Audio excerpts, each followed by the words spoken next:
Hey everyone, how's it going? My name is James. Welcome back to our YouTube channel. Today we're talking about the new Sonus Faber Amati G5. And oh boy, I like them.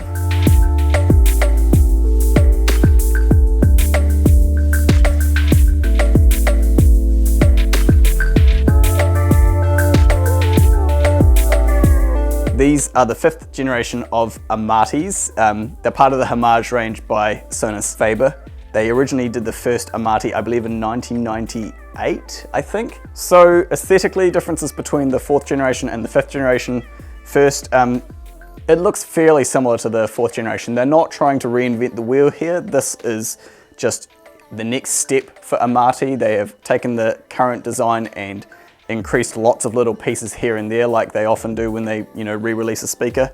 Aesthetically, what they did do that I quite like is a lot of the aluminium, the exposed aluminium that is on the top, bottom and rear of the speaker is no longer that brushed aluminium. Now it's like kind of a gunmetal finish, which I'm a big fan of. I think it's much more sort of muted and not trying to stand out as much, a little bit less blingy. They did remove the recessed Sonus Faber logo from the top of the speaker. The Amati G4 had this kind of depressed circle in the top of it with the original logo in there. And beyond that, the only other thing that you would notice just from a visual standpoint is now the mid-range has this phase plug in it. And I am going to talk a little bit about why that is there later on when we're talking about the sound of it. But aesthetically, overall, I think it's just a new refreshed look for the Amati. Still got the leather front, still a true 3.5-way speaker. The outrigger design hasn't really changed all that much, and the reflex port on the back hasn't really changed either. There's a lot of little design choices in the drivers, the actual cabinet construction that all lead to a new refreshed sound. So talking a little bit about the technology changes between the G4 and the G5, what they have done now on this one. As I said earlier, it's kind of all just the latest iterations of the existing technology that they have in there. They've got their latest DAD, which stands for Dampened Apex Dome Tweeter. The dampened apex dome part of it refers to this spline here, which vertically crosses the tweeter and has a tiny little piece of, I think it's rubber or something in there between this metal point and the actual silk dome there.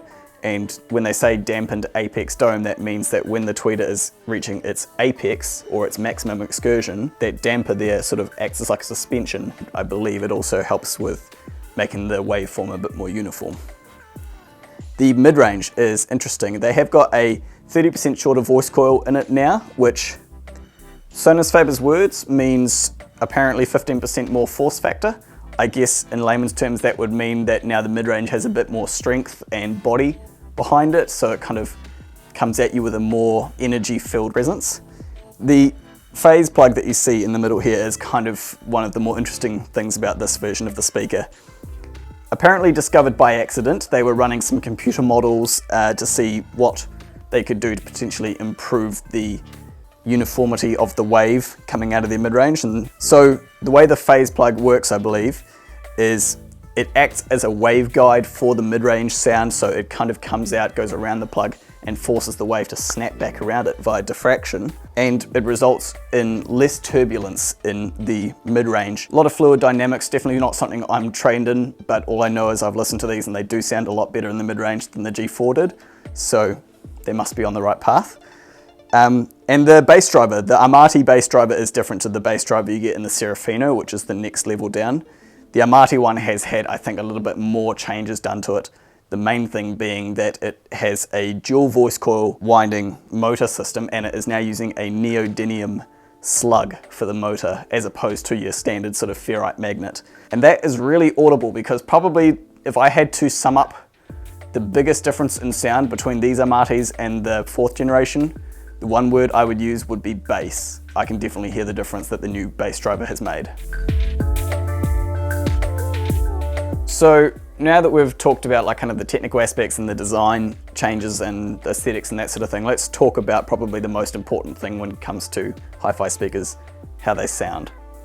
I sort of teased it at the beginning of the video. I love the way these speakers sound. Something that becomes apparent when you work in the hi-fi industry. I work here 6 days a week. I'm surrounded by lots of really lovely sounding speakers, brilliant electronics, very expensive speakers, very expensive electronics, things I definitely can't afford. As a result of working here and having to see the stuff come in and go out and be purchased and everything like that, you do inadvertently develop a slight immunity to the charm of some of the stuff that comes in here. What I have developed an immunity to is the I want that factor. And that's kind of something that I have just built up over time so that I don't end up being a completely broke product collector with no money and too many electronics and too many speakers to count. That immunity failed me with these speakers. Right out of the box, I was taken by these speakers, transported to a place where I heard my favorite music in a way that I have never heard it before. And I've listened to my favorite music obviously on even more expensive speakers than these. For whatever reason, whether it's just that these speakers work for the size of this room, which is a very high possibility, or that they gel well with the equipment that we're using, also a high possibility. Something about these speakers has made me fall in love with them, and I want them. If I was to try and put their sound into words, I'd say that for one, compared to the previous series of Homage speakers, as I already mentioned, the bass is absolutely incredible. Much stronger bass, and not in a cabinety, boxy way. Sonus Faber's house sound is changing. It's going for a more full-bodied, can play any kind of music type of sound. And that is very apparent with these speakers.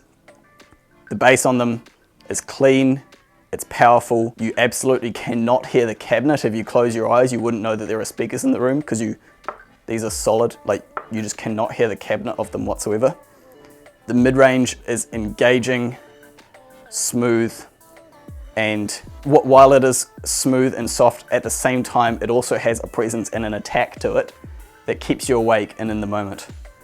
And the treble, I mean, you can never complain about the treble with any Sonus Faber speaker in my opinion. Silk Dome tweeters are one of my favorite kinds of tweeters just because they're so sweet and easy to listen to. You don't get fatigued on them. I mean, these Silk Dome tweeters are rated up to 35 kilohertz. I don't think there's any other Silk Dome tweeters in the world that can do that. So very clean, very crisp. Putting aside the individual sounds of the actual drivers, I'd say the biggest thing, the reason I fell in love with these speakers when I first heard them, I put on Dark Side of the Moon, the studio album, SACD, and even though it's a studio recording, I swear I thought I was listening to a live recording, like live at Pompeii or Pulse or something like that. It sounded like these speakers, with the resolution that they were giving to the performance, you could hear the entire stage or the whole background and everything else that was going on in the music that I hadn't heard before. Not even with other high-end speakers, I'd never heard that before. I tried it with other CDs, same result. The studio recording sounded live. I think that's probably the best way I can summarize it. For reference, if you're wondering what we were using to power and play through these speakers, we currently at the moment have an AccuPhase E800 integrated amplifier, which is 50 watts per channel Class A continuous, and an AccuPhase DP570 SACD player. Interesting thing worth noting, I have powered these speakers off both that E800 with only 50 watts per channel, and I've powered them off the P7500, which is 350 watts per channel, Class AB, so quite a bit more power. Some speakers, particularly big speakers, you know, they are the sort of thing where you will trade off that smoothness of Class A to have the bit of extra power you would get with a Class AB amplifier, because big speakers quite often will give you a lot back for giving them a good amount of power. Like we see that all the time with Bowers & Wilkins. We see it with the big Ultra Mini speakers and the big Monitor Audio Platinum series speakers. Big speakers like a lot of power, and when you give them that, they really shine. So I think it's worth mentioning, these great big Amati G5s sounded fantastic just running off that little 50 watt Class A integrated amp. So that's, I suppose, a really long-winded way of saying that the drivability of these speakers is really good. You don't need to have a massive amplifier set up to power them. Spec-wise, just real quickly, the sensitivity of these speakers is 91 dB, which is pretty decent. That's 1 dB up from the previous Amatis, which were only 90 dB.